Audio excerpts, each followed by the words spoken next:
दोस्तों नमस्कार, national news पर आपका स्वागत है। मैं रणविजय सिंह। गांव की एक आम कहावत है कि बटुआ का चावल पका है या नहीं, इसे जानने के लिए पूरे बटुए के चावल को पलटकर देखने की ज़रूरत नहीं होती। केवल एक चावल दो चावल उठाइए और उसे थोड़ा सा मसल दीजिए तो उसी से इस बात का अंदाज लग जाता है कि चावल पूरे बटुए का पक गया है या अभी कच्चा है। उत्तर प्रदेश में 12 विधानसभा क्षेत्रों में उपचुनाव होने हैं। बहुजन समाज पार्टी ने अपने प्रत्याशियों की घोषणा कर दी है। समाजवादी पार्टी, कांग्रेस, भारतीय जनता पार्टी और इन पार्टियों की अन्य तमाम सहयोगी पार्टियों के प्रत्याशी अभी घोषित होने शेष हैं। प्रयागराज में फूलपुर विधानसभा में भी उपचुनाव होना है, क्योंकि फूलपुर विधानसभा के विधायक रहे प्रवीण पटेल फूलपुर लोकसभा क्षेत्र के अब सांसद बन चुके हैं। तो ऐसे में प्रयागराज पर आज हम चर्चा करना चाहते हैं अपने इस वीडियो के माध्यम से कि भारतीय जनता पार्टी की यहाँ क्या स्थिति है और फूलपुर में जो प्रत्याशी भारतीय जनता पार्टी की ओर से आएगा वह क्या आयातित प्रत्याशी होगा या संगठन का प्रत्याशी होगा या संघ परिवार से जुड़ा हुआ कोई व्यक्ति प्रत्याशी होगा। यह बात इसलिए कह रहा हूं कि पिछले कुछ समय से अलग अलग मौकों पर संघ परिवार के तमाम सदस्यों से मेरी जो बातचीत हुई, जो चर्चा हुई, उसमें एक बहुत गंभीर सवाल उभर कर सामने आया। वह सवाल यह है कि पूरे उत्तरी भारत में प्रयागराज एक ऐसा जनपद माना जाता रहा है जहां संघ परिवार की जड़ें बेहद गहरी हैं। यहाँ संघ परिवार और उसके आनुषंगिक संगठन इस तरह से मजबूत माने जाते रहे हैं कि कोई भी यहाँ उनको पराजित नहीं कर सकता है, खासतौर पर उत्तरी विधानसभा क्षेत्र में। उत्तरी विधानसभा क्षेत्र में ही पूर्व सरसंघ चालक रज्जू भैया का भी आवास है और संघ परिवार की जड़ें यहाँ तमाम हिस्सों में बहुत गहरी हैं। इसके बाद भी प्रयागराज में भारतीय जनता पार्टी को संघ परिवार से एक जिताऊ प्रत्याशी किसी विधानसभा सीट पर नहीं मिल पा रहा है। आप चौंकिए मत, इसलिए यह बात कह रहा हूं कि प्रयागराज में 2022 में जो पूरे प्रदेश के 7 विधानसभा चुनाव हुआ था, उसमें 9 विधानसभा क्षेत्रों से भारतीय जनता पार्टी के प्रत्याशियों ने जीत हासिल की थी। आपको हैरत होगी कि 9 विधायकों में एक भी विधायक ऐसा नहीं है जो संघ परिवार से आता हो, जिसकी जड़ें संघ परिवार से हों, जिस विधायक को संघ परिवार पूरे दावे से यह कह सके कि हाँ, यह हमारे संस्कारों वाला विधायक है, यह हमारे रीति रिवाजों वाला विधायक है। यह विधायक ऐसा है जिसके हम पूरे दावे से यह कह सकें कि यही वाला वह नेता है जिसे संघ परिवार के पूरे संस्कार, पूरे रीति रिवाज से वह पूरी तरह जुड़ा हुआ है और संघ परिवार उसे भी अपना उतनी ही शिद्दत से मानता हो जितना कि वह विधायक भारतीय जनता पार्टी का है। दरअसल मैं एक तरफ से थोड़ा थोड़ा आपको बताता चलता हूं तो आप अनुमान लगाइए। प्रयागराज शहर में 3 विधानसभा सीटें हैं, शहर उत्तरी, शहर पश्चिमी और शहर दक्षिणी। शहर दक्षिणी में नंदगोपाल गुप्ता नंदी हैं, जो बहुजन समाज पार्टी से भारतीय जनता पार्टी में आए और 2 बार से भाजपा के टिकट पर जीत रहे हैं और उत्तर प्रदेश में मुख्यमंत्री योगी आदित्यनाथ की कैबिनेट में वह शामिल हैं। फिर शहर पश्चिमी विधानसभा क्षेत्र है जहां से सिद्धार्थनाथ सिंह विधायक है, यह भी लगातार 2 बार जीत चुके हैं और 2017 से 22 तक यह कैबिनेट मंत्री थे। 2022 के विधानसभा चुनाव होने के बाद कैबिनेट में सिद्धार्थनाथ सिंह को जगह नहीं मिली। सिद्धार्थनाथ सिंह के लिए लोग यह कहते हैं कि यह तो भारतीय जनता पार्टी के संगठन के प्रत्याशी हैं, यह संघ परिवार के प्रत्याशी हैं, लेकिन जो सच्चाई है वह सच्चाई यह है कि सिद्धार्थनाथ सिंह ठीक है कि संगठन में कुछ समय तक रहे, लेकिन यह भी संघ परिवार के हिस्सा कभी नहीं रहे। यह भी बाहर से आए हैं और इस बात को इन्होंने खुद अपनी कुछ शुरुआती जनसभाओं में 2017 जब विधानसभा चुनाव लड़ रहे तब अपने कई तमाम लोगों के बैठकों में इन्होंने कहा भी था कि बाद में कुछ भारतीय जनता पार्टी से प्रभावित होकर आए हैं, या भारतीय जनता पार्टी या संघ परिवार में शुरू से नहीं रहे हैं। संघ परिवार भी इन्हें उस तरह से अपना नहीं मानता कि यह लगातार दूसरी बार विधायक हैं। उसके बावजूद संघ परिवार से इनका वह जुड़ाव नहीं है, वह रीत रिवाज इनमें नहीं है, वह संस्कार इनमें नहीं है जो संघ परिवार के लोगों में पाया जाता है। अब आइए शहर उत्तरी विधानसभा क्षेत्र में, यहाँ भी हर्षवर्धन वाजपेयी लगातार दूसरी बार विधायक हैं और वह भी बसपा से होते हुए भाजपा में आए थे और बसपा से 2 बार चुनाव लड़ने के बाद वह जीत नहीं पाए थे। भारतीय जनता पार्टी में आए तो जीते और विधायक बने। फाफामऊ विधानसभा क्षेत्र है गंगापार में। फाफामऊ से गुरुप्रसाद मौर्य विधायक हैं, वह भी बहुजन समाज पार्टी से होकर भाजपा में आए हैं, टिकट पाए और चुनाव लड़े, जीते हैं। फूलपुर में जो विधायक थे अब वर्तमान में सांसद हो गए प्रवीण पटेल, वह भी बसपा से आए हैं। करछना विधानसभा क्षेत्र से जो विधायक हैं वह भी न भाजपा के रहे न संघ परिवार से रहे, वह भाजपा के बढ़े हुए जो कद है, जो बढ़ा हुआ इसका कुनबा है, उसमें उसका लाभ लेने के लिए आए और जीते। 12 के विधायक हैं, वह भी बसपा और से होकर आए। कुराव में भी भाजपा के विधायक हैं, वह भी संघ परिवार के नहीं हैं। तो संघ परिवार के पदाधिकारियों कार्यकर्ताओं का यह कहना है कि आखिर जिस जिले में इतना मजबूत संगठन है, इतनी गहरी मजबूत जड़ें हैं, उस जिले में क्या एक भी नेता ऐसा संघ परिवार या भाजपा पैदा नहीं कर पा रही है जो टिकट हासिल कर सके और जीत हासिल करके सके।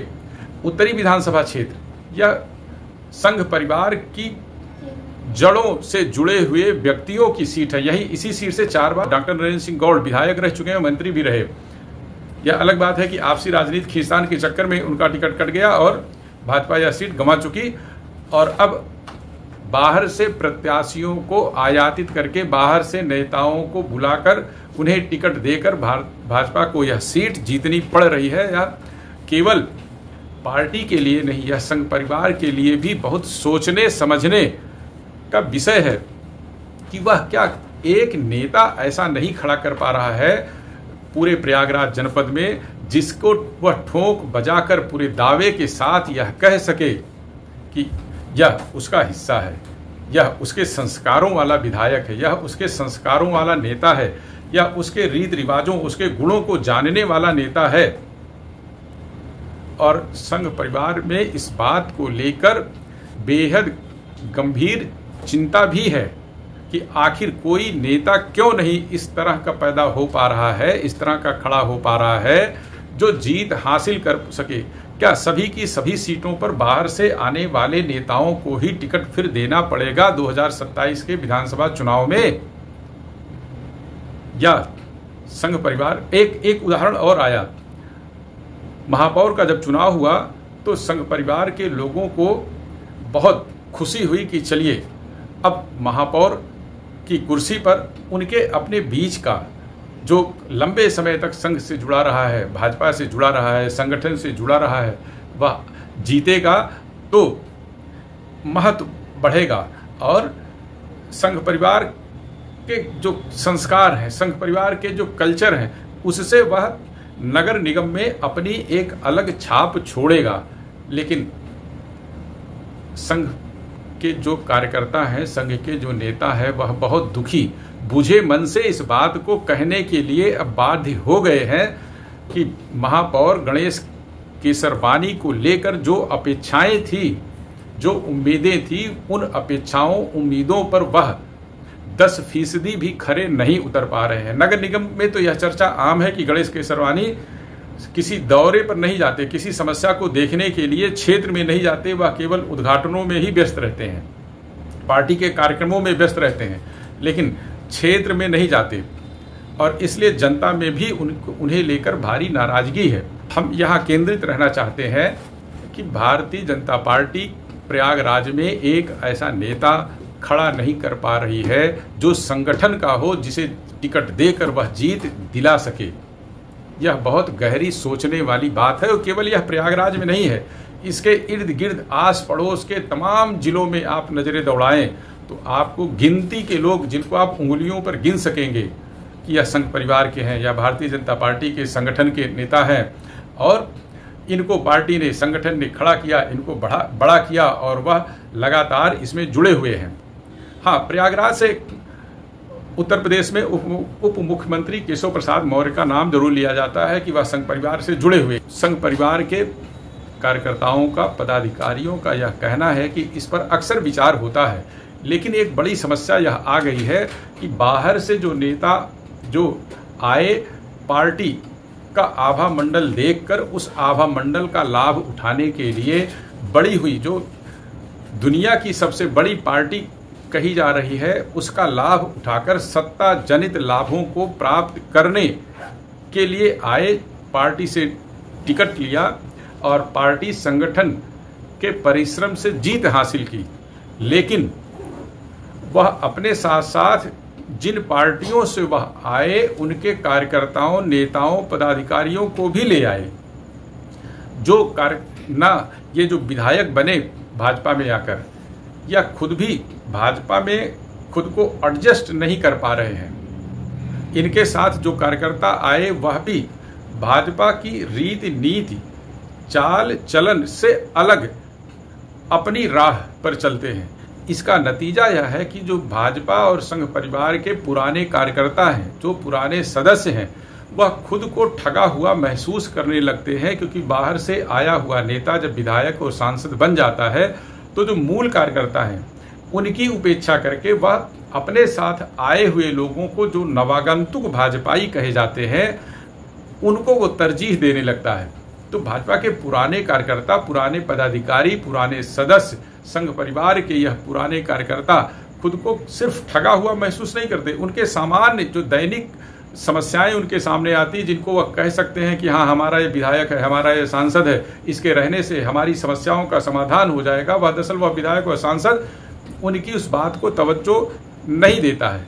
तो असली समस्या यहाँ आकर खड़ी होती है। तो संघ परिवार के कार्यकर्ताओं, नेताओं का यह कहना है कि पार्टी को भी इस बात को सोचने को जरूरत है कि संगठन के कुछ लोगों को इस रूप में तैयार करे कि वह चुनाव लड़ सकें और चुनाव जीत सकें, जिससे जो पुराने कार्यकर्ता हैं वह हतोत्साहित ना हो, वह अपने को अलग थलग महसूस ना करें। इस बहती हुई गंगा की धारा में बाहरी लोग आके डुबकी लगा के अपने को पवित्र मानकर सत्ता जनित सारे लाभों को उठाकर जब भाजपा कमजोर होती दिखेगी तो भाग जाएंगे। यह केवल प्रयागराज में ही नहीं है, उत्तर प्रदेश के ज़्यादातर जनपदों में भारतीय जनता पार्टी के साथ यह समस्या आज की तारीख में खड़ी हो चुकी है। तो संघ परिवार की पीड़ा भी यही है। इसीलिए वह चाहता है कि अपने लोगों को आगे बढ़ाइए, अपने कार्यकर्ताओं को नेता बनाइए, अपने कार्यकर्ताओं को बड़ा नेता बनाइए, अपने कार्यकर्ताओं को चुनाव लड़ने के काबिल बनाइए, जिससे संकट के समय में कुछ विधायक, कुछ सांसद तो अपने पास रह सकें।